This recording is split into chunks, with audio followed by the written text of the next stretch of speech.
नमस्कार। आज मी तुम्हाला बार्ली या धान्याविषयी विशेष माहिती सांगणार आहे। बार्ली हे धान्य आयुर्वेदिकमध्ये अतिशय गुणकारी असे आहे। बार्लीचे पाणी पिल्यामुळे लघवी साफ होते। ज्या व्यक्तींना लघवीला साफ होत नाही अशा व्यक्तीने बार्लीचे पाणी प्यावे। तर मी कृती करून दाखवित आहे बार्लीचे पाणी कसे करावे। इथे मी 1 चमचा बार्ली घेतलेली आहे।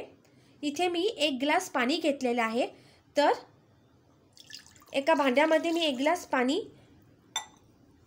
ओतलेलं आहे। आता मी 1 चमचा बार्ली धान्य आतमध्ये घातलेलं आहे। आता मी हे भांडं गॅसवर ठेवून 20 मिनिटं हे पाणी उकळून घेणार आहे। तर मी हा टोप गॅसवर ठेवलेला आहे। आता 20 मिनिटांनंतर बघू।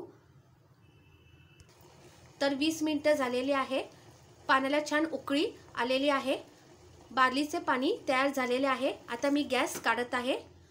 आता हे बार्लीचे पाणी आपण कोमट होऊ देऊया।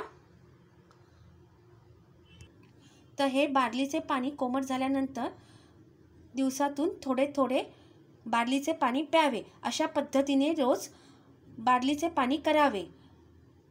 ज्या व्यक्तींना लघवीला साफ होत नाही अशा व्यक्तीने रोज बार्लीचे पाणी प्यावे। तर तुम्हाला माझा व्हिडिओ आवडला असेल तर लाईक करा। धन्यवाद।